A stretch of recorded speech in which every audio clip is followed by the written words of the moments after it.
and said, all men, you hold these truths to be self-evident, that all men are created equal. Which is still, that's crazy to me, because during that time, slavery, that they said that.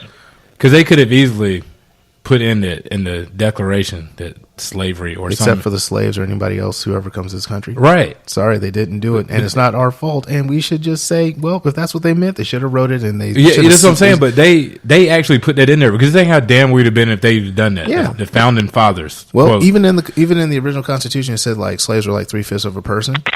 Well, the thing about it is, if that was supposed to be that way forever and ever and ever, they never should have enacted the 13th Amendment, which ended slavery. So therefore, we're no longer slaves. We're all people. Then you got to go back to that original one. We all people, and we all equal people. Some are just better athletes, and some can sing better. True. And some can jump higher, and all of that. But hey, my man, what was my man they used to call white chocolate? You talking about on the basketball? Yeah. Jason Williams. I'm sorry, my man's game. Or the professor. My man's. The professor was game. I'm serious though, man. Sean Williams was the truth. Yeah.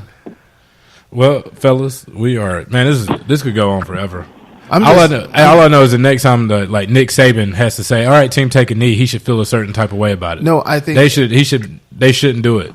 I think really, once again, man, we've talked about a great span of things, but stop. I just got to go back to President Obama when he said, if you really want to acquiesce to fear and what you don't know about somebody, and you want to be scared all the time, I'm here to tell you all these things are going to lead us to all the conflict that we're seeing right now. Stop being scared. Yeah. Don't be afraid of North Korea. Don't be afraid of Russia. You got the world. You've got the greatest fighting force in the history of mankind that has your back for that. So don't worry about it. Don't worry about that. We're always going to do our jobs. We got some great, smart generals, admirals, and we're going to be all right. And if something really immoral comes down, those guys swore an oath to support and defend the Constitution. And trust me, I know of this is the honest to God truth. When 9/11 happened, everybody had to land. There's an order that's given by the Air Traffic Control Agency called SCATANA, and that's the order for every aircraft that's airborne in the country to land. What a lot of people don't talk about, and literally for a day or two, there were no airplanes flying over the United States. Ham was on the first plane that was in the sky. And commercial. The thing about it is, one of my very good friends, I won't say his name, but he was a pilot on an AWACS aircraft that I used to fly when I was in my early career. And they were over Minnesota, and they called SCATANA, and we were like, well, shit, we're an airborne command and control platform. Give me a tanker, drag me over to the East Coast, and we'll set up an orbit and defend our country. We had another AWACS. We had several AWACSs up. They all landed. But this one guy, he was a captain at the time. There was a mission crew commander in the back end of the aircraft. He was a major. They had a conversation. They said, look, if we do this, we're going to get in trouble. And he's like, well, the captain goes, what are you going to do? Get in trouble for doing your job, defending your country? So, of course, they ordered another guy on an aerial refueler. They plugged up to them, and they drugged them all the way to the East Coast. The tanker ended up landing like it was supposed to, and that aircraft stayed airborne for another 14, 15 hours. And the crew did their job, and there was an aircraft, a passenger airliner that did not, radio in. So, of course, we're thinking, wow, it's another airborne missile. We're going to have to do something. And we finally had fighters up in the airspace, and everybody was on edge, and somebody was ready to shoot down a passenger airliner and take everybody out. And an order came down from the president to take it down, to intercept and force it to land, or unfortunately shoot it down. When I say we have some smart, educated, supremely capable people in charge, some of them are, the order never went out to the AWACS that was up to give the order to shoot the plane down. because they knew it would have been wrong. So the order never went out. So there's smart people who have your back, our back, everyone's back, and they're going to do their job. And I think everybody needs to stop being so fucking scared of everything and everybody. You're going to have people out there who do negative things, but this is not the 17th, 18th, 19th century. You can stand up now and be like, yo, that's bullshit. And you can now voice your opinion like we're sitting down here doing on this podcast. So don't be afraid of North Korea. Don't be afraid of Russia. Definitely don't be afraid of Iran. Trust in your boy right here because I'm in the forces that get it done. And trust me, I'm exceedingly efficient at it. So quick question based on that. Did you have anything to do with Jihadi John being eliminated from the earth? I'm not even going to talk about that. But yeah, I mean that's the legit thing, man. Trust me. All I know is that the dude was gone. Yeah, he's gone. No, Jerry. So this is what happened with Jerry, right? I see Jerry at the hookah spot, and then they're like, "What you going this weekend?" I'm going to Bahrain for about 2 weeks. Yeah, that's how it typically. I'm going to somewhere in the Middle East for about 2 weeks, and I'll be back. So that was when. Jihadi John was all over the news like Obama, and he was like beheading people and calling out Obama's name. Word. And how y'all found out who this dude was by that little slit in his mask? I don't know. There's so many biometrics that get somebody to. So y'all found out who the dude was. Yeah, we did. And all I know, when Jerry came back, it was like the day before he came back, Jihadi John was dead.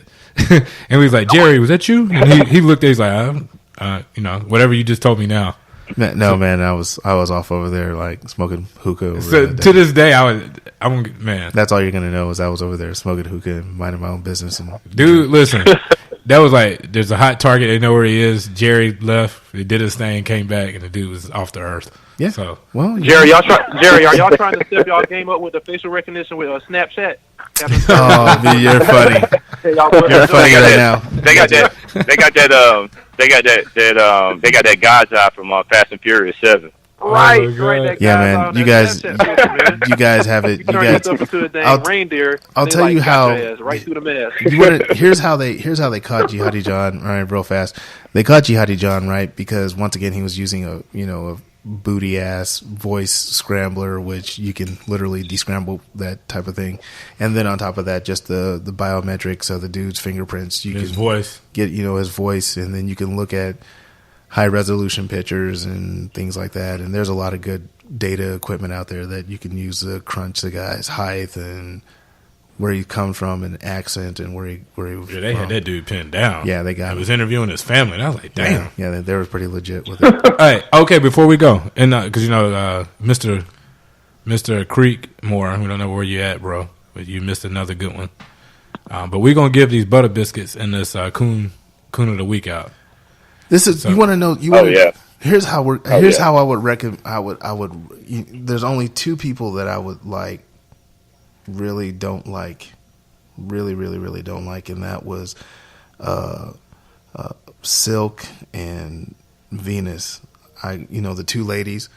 Oh yeah, they've been in the news recently too. Yeah, I would call them chitlins and hog maws, but the thing about it is those two, those are the only two who are massively like illegitimate, and they really do make us look bad. We live in even though I don't agree with a lot of stuff that goes on. I'm so glad that we live in a country in this day and age where you can have a Paris Denard who has the ability to disagree. To be a coon. Disagree. Stop saying that. I think really what we should do, really, because you want to. Are you not about to try to take our dang coon of the dang? No, man. I just think what we should do is I think we should let that dude just keep saying what he wants to say, and I think he's going to take himself down, man. He's really going to put himself out of control. He can. We want him to do it because we got. Listen, we just got a new kitchen built, and them butter biscuits is fresher than ever. And but I mean, we already got the sculptor working on his butter biscuit bust. Get into the Hall of Fame. We already got him working on it. Just guys, just whatever you do, just don't be scared, and when you see something that's not right, call it out, and don't be stupid. Right on time, because that's exactly about what we about to do now. Call it out. So, who do we have any? Do we have multiple people for Coon of the Week? I actually have. I want to give it to after yesterday. I think it was yesterday. I want to go ahead and give it to Ray Lewis again. No. I was about to say, Ray about to go ahead and get this. Ray about to go ahead and because right when I was ready to take, here's the thing. I was ready to take his biscuit bust. I was ready to take his ass We will out. go ahead and induct him into the Hall of Fame. I thought he had made a change and turned the corner. But no, I don't think he's doing that. This week, no, that's the thing. It's got to be like this week. Oh, okay, this week or the last 2 weeks. I just think he's wishy-washy as hell. No, that dude's he's wishy-washy as hell, and I think to be so strong and be so powerful, I think he's spineless. The only thing consistent is his cooning. It's his cooning, but you know what? To be fair, and I think this is how people know that we are legit and that we are fair on the firing squad, because we call people out for being coons.